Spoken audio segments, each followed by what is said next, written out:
আমাদের মনে হচ্ছে যে আমাদের এটাতে যেইভাবে এটাকে উপস্থাপন করা হয়েছে সেটা আমাদের জন্য বাস্তবায়নযোগ্য না অনেক ক্ষেত্রে। যে তালিকাটা এসেছে এটা কোনো একজন দিয়েছেন, সার্কুলেট করেছেন, সেটা সম্ভবত একজন উপদেষ্টা রিটুইট করেছেন তার একটা কমেন্ট সহ। কমেন্টটা নিয়ে আমি কোনো কমেন্ট করতে চাই না, হয়তো এটা উনি না করলেও পারতেন। এখন যে তালিকাটা এসেছে ওখানে এটা সঠিক নয়, এর অধিকাংশ এক্সিস্ট করে না আদৌ। একটি মাত্র চুক্তি গার্ডেন রিচের সাথে, গার্ডেন রিচ শিপইয়ার্ডের সাথে যে চুক্তিটা ওটা বাতিল করা হয়েছে, এটুকু আমি জানি। এটা তো অনেক পুরনো, অনেকদিন আগেই করা হয়েছে। বাকিগুলোর কয়েকটি আছে যে বিভিন্ন পর্যায়ে আছে এবং ঠিক ওই নামের নেই, অন্যরকম ডেসক্রিপশনের কিছু আছে। আপনারা যদি চান আমি একটা রানডাউনও দিতে পারি, আমার মনে হয় সেটা সহজ হবে আপনাদের জন্য। ত্রিপুরা চট্টগ্রাম রেল সংযোগ এরকম কোনো প্রকল্প নেই। অভয়পুর আখাউড়া রেলপথ সম্প্রসারণ এরকম কোনো প্রকল্প নাই। আশুগঞ্জ আগরতলা করিডোর এই নামে নেই কিছু। আছে সেটা হলো আশুগঞ্জ সরাইল ধারখার প্রজেক্ট নামে একটি প্রকল্প চলমান আছে। এটার একটা প্যাকেজ বাতিল হয়েছে, এটা খুব ডিটেলস হয়তো রেল বেরিস হয়তো ভালো বলতে পারবে। এটার একটা অংশ বাতিল হয়েছে, বাকিটুকু চালু আছে। ফেনী নদীর পানি ব্যবস্থাপনা প্রকল্প এরকম কোনো প্রকল্প নেই। আছে সেটা হলো যে একটা এমওইউ আছে, অনেক আগের, কিন্তু এটা বেশ বেশ কিছুদিন আগে, আগের সরকারের সময়, এবং তখন এটার উপরে আমার একটা লেখাও বেরিয়েছিল প্রথম আলোতে। MOU on withdrawal of 1.82 cubic of water from Feni River by India for drinking water supply scheme for Sabrum town, Tripura. এটা একটা MOU আছে এবং সেটা এখনো বাতিল হয়নি, এটা বহাল আছে। কুশিয়ারা নদীর পানি বন্টন প্রকল্প সামাজিক যোগাযোগ মাধ্যমে যেটা উল্লেখ করা হয়েছে এই নামে কোনো প্রকল্প নেই। আছে সেটা হলো MOU on withdrawal of water by Bangladesh and India from common border river Kushiyara. এটা একটা সমঝোতা স্মারক, 22 সালে স্বাক্ষরিত হয়েছে। এটা এই সমঝোতা স্মারকটা এখনো স্থগিত হয়নি। বন্দরের ব্যবহার সংক্রান্ত সড়ক ও নৌপথ উন্নয়ন চুক্তি সামাজিক যোগাযোগ যেটা বলা হয়েছে এরকম কোনো চুক্তি নেই। আছে একটা চুক্তি, সেটা হলো agreement on the use of Chattogram and Mongla port for movement of goods to and from India between Bangladesh and India, এটা বাতিল হয়নি। ফারাক্কা বাঁধ সংক্রান্ত প্রকল্পে বাংলাদেশের আর্থিক সহযোগিতা প্রস্তাব, এই ধরনের কোনো প্রকল্প নেই। সিলেট শিলচর সংযোগ প্রকল্প এই নামে কোনো প্রকল্প নেই।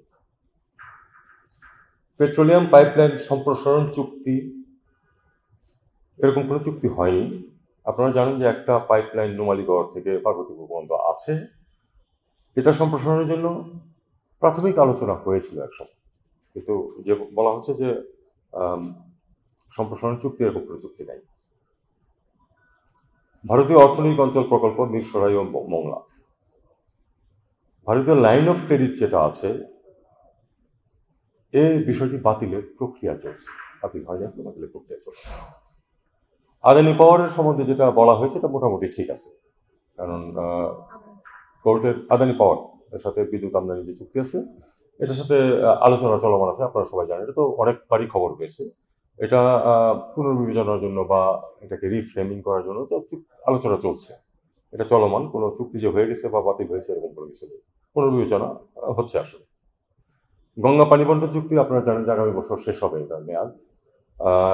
এই ট্রিটি এটার নবায়নের জন্য আলোচনা হবে, যোগাযোগ চলছে। এটা তো ওয়াটার মিনিস্ট্রির কাজ, তারা করছে এটার উপরে যেটুকু করে। তিস্তার পানি বন্টন চুক্তির খসড়া, এটা তো এরকম কোনো চুক্তি স্বাক্ষর হয়নি, স্বাক্ষর হয়েছে বলাও হয়নি। এটা তো আপনারা জানেন দীর্ঘদিন যাবতীয় আমরা এটার উপর কাজ করছি, খুব যে অগ্রগতি হচ্ছে তা না। একমাত্র লাস্টে যেটা ছিল জিআরএসি, মানে গার্ডেন রিচ শিপইয়ার্ডের সাথে যে আমাদের একটা ওই টাকবোট কেনার চুক্তি ছিল, এটা আমরা বাতিল করেছি। কারণ বাতিল করা হয়েছে যেটা বিবেচনা করে দেখা গেছে যেটা বাংলাদেশের জন্য খুব লাভজনক না, বাতিল করেছে। তো কাজে মোটামুটি আপনাদের সবগুলির ব্যাপারে কিন্তু আমি বলে দিলাম যে কোনটা কি সিচুয়েশন।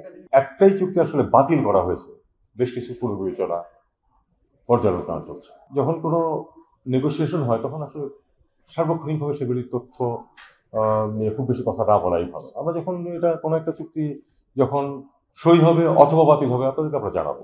2 বছর এগ্রি করে বাতিলে অথবা বাতিলের ক্লজ থাকলে সেই ক্লজ আর কোনটা বাতিলের দিকে যাচ্ছে, মানে আলোচনা চলছে।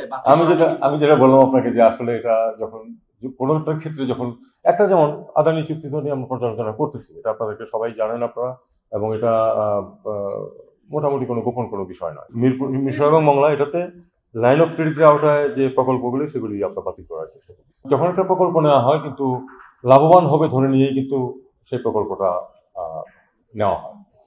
এখন পর্যালোচনা এবং পুনর্বিবেচনা করা হয় যখন দেখা যায় যে সেটা ঠিক মতো কাজ করছে না অথবা অগ্রগতি হচ্ছে না।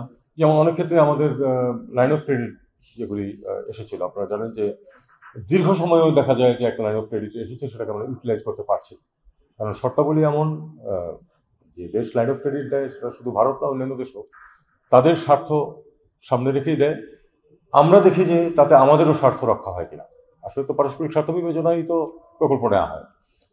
অনেক ক্ষেত্রে ভারতের ক্ষেত্রে আমরা দেখেছি কোনো কোনো ক্ষেত্রে যে যেসব শর্তাবলী আসে বিশেষ করে ওই প্রকিউরমেন্টের যে শর্তাবলী আসে সেটা অনেক ক্ষেত্রেই বাস্তবসম্মত হয় না, তখন আমরা সেটাতে পিছিয়ে যাওয়ার চেষ্টা করি বা এগোই না।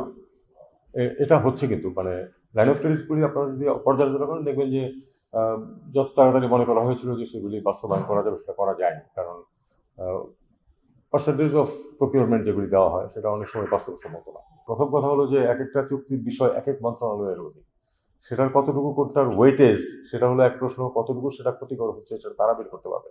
তবে আমি একটা জিনিস বলি সেটা হলো যে কোনো চুক্তি কিন্তু সবসময়ই এক ধরনের পর্যালোচনার অধীনে থাকে এবং সেখানে যে সুযোগ থাকে সেটাকে চেঞ্জ করার বা বাতিল করা সেগুলি আপগ্রেড করা সেগুলি সবসময় করা হয়। এটা কিন্তু একটা চলমান প্রক্রিয়া।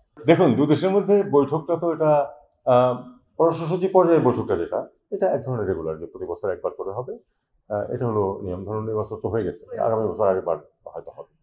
বাকিগুলি কিন্তু সময় নির্ধারিত না, কাজেই যখন উপযুক্ত পরিবেশ সৃষ্টি হবে, যখন কোনো ইস্যুস থাকবে যেটা উচ্চতর পর্যায়ে সমাধান সম্ভব মনে করা হবে তখন সভা হবে।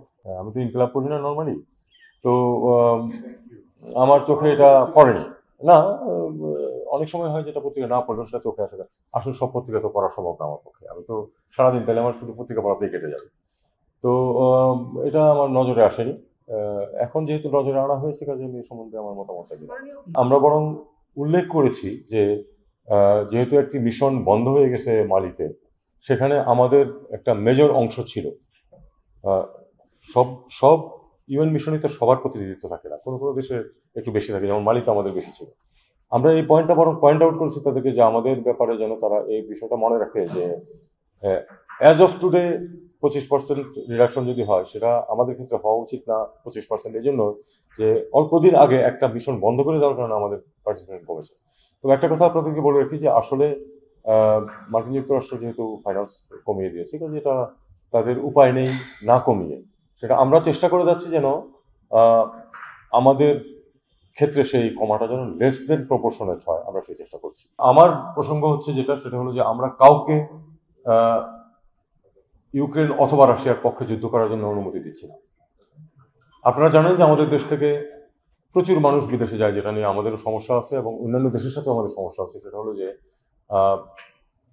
রেগুলার মাইগ্রেন্ট না যারা, অথবা কেউ যদি পড়াশোনা করতে যায় আর তারপরে সে যদি যুদ্ধক্ষেত্রে হাজির হয়, আমি তো তাকে ঠেকানো তো আমার পক্ষে কঠিন, যদি সে লোভে পড়ে বা অন্য কোনো কারণে গিয়ে হাজির হয়।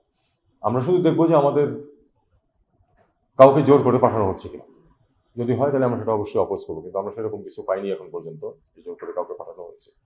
যদি কেউ নিয়ম ভঙ্গ করে চলে যায় যুদ্ধে তার লাভের কারণে মনে করে, সেক্ষেত্রে সেটা ঠেকানো আমার জন্য খুব কঠিন। আমরা ডিসকারেজ করবো অবশ্যই যে ধরনের কাজ যেন কেউ না করে। কাতারে কিন্তু আমাদের সফল হয়েছে এর মধ্যে এবং হয়তো সামনেও হবে, কোন লেভেলে হবে এটা বলা কঠিন, কারণ আমাদের মানে প্রয়োজন এবং সেখানে না রাষ্ট্রপতি যাচ্ছেন না, রাষ্ট্রপতি যাবেনি আমার কথা। রাষ্ট্রপতিকে যে নিমন্ত্রণ দেওয়া হয় কিন্তু অনেকটাই কিন্তু আলাদা করে, এটা সরকারের সিদ্ধান্তের প্রশ্ন যে কোন লেভেলে কোন মিটিংয়ে পার্টিসিপেট করা। ভারতের বয়ান হয়তো আমরা গ্রহণ নাও করতে পারি, সাধারণত আমরা গ্রহণ করি না এটা। আহ, কিন্তু আমাদের তো আসলে খুব বেশি কিছু করার নেই, কারণ গ্রামবাসীরা যদি তাদেরকে কোনো বেআইনি কাজের জন্য বা তাদের কোনো ক্ষতির জন্য যদি এই আক্রমণ করে থাকে, সেটা তারা ওই কারণে করেছে। কিন্তু অবশ্যই কোনো দেশের আইনেই এটা অ্যালাউ করে না, আমাদের দেশের আইনেও এটা অ্যালাউ করে না, ভারতের আইনেও অ্যালাউ করে না। কাজেই আমরা এটা সুষ্ঠু তদন্ত এবং বিচারিক প্রক্রিয়া চাই, এইটুকু। এখন তারা কখন করবে সেটা সেটা তো আমরা তাদেরকে বাধ্য করতে পারবো, তারা করবে আমরা আশা করছি। প্রত্যেকে নিজ নিজ কাজ করবে, আমরা এটাই মনে করি। হিউম্যান রাইটস সংগঠনগুলি তাদের কাজ করবে, সরকারের পক্ষে তাদের সবকিছু মেনে নেওয়া কখনোই সম্ভব হবে না। অবশ্যই আমরা যখন কোনো মানবাধিকার নিয়ে যখন কোনো কনসার্ন আসে, সেটাকে আমরা বিবেচনায় নিই এবং সরকারের পক্ষে যেটুকু সম্ভব সেটা করা হয়। আহ, এখন সবার দৃষ্টিভঙ্গিও এক না, প্রত্যেকে তাদের নিজেদের দৃষ্টিভঙ্গি থেকেই কথাবার্তা বলে থাকেন এবং সরকারকে অনেক কিছু বিবেচনা নিয়ে কাজ করতে হয়। আমার মনে হয় আমরা এটাকে এভাবেই দিচ্ছি। এটা তো প্রতিবাদ করার বা দিতে দেওয়ার বিষয়, তারা তাদের অবজারভেশন দিয়েছে, আমরা আমাদের সেই অনুযায়ী কাজ করবো। কোনো একটা স্টেজে যদি তাদের কোনো একটা বিষয় নিয়ে আপত্তি থাকে বা তারা কোনো বিশেষ আমাদের কাছে কোনো উত্তর চাই, আমরা সেটা অবশ্যই জানাবো। আর পাকিস্তানের ব্যাপারে আমি শুধু এটুকু বলি আপনাদেরকে, পাকিস্তানের সাথে আমরা একটা, আমি প্রথমেই বলেছি, আমরা একটা স্বাভাবিক সম্পর্ক চাই। সেই স্বাভাবিক সম্পর্ক মধ্যে তো এই ধরনের সফর অন্তর্ভুক্ত। তারা যদি সফরে আসে তাহলে আমরা সেটা ওয়েলকাম করবো, এটাই স্বাভাবিক। এবং আমরা তাই করছি, কারণ আমরা তো অর্থনৈতিক ক্ষেত্রে চাই যে পাকিস্তানের সাথে সহযোগিতা বাড়ুক, যেটা আসলে অনেকটা একতরফাভাবে আটকে রাখা হয়েছিল অনেকদিন। তো স্বাভাবিক সম্পর্ক প্রতিষ্ঠার ক্ষেত্রে, বিশেষ করে অর্থনৈতিক ক্ষেত্রে, আমাদের স্বার্থ আছে পাকিস্তানের সাথে সম্পর্ক প্রতিষ্ঠা এবং সেটাকে এগিয়ে নেওয়াতে। আমার মনে হয় আমরা সেভাবেই এগোচ্ছি এবং এটা তো ওয়েলকাম।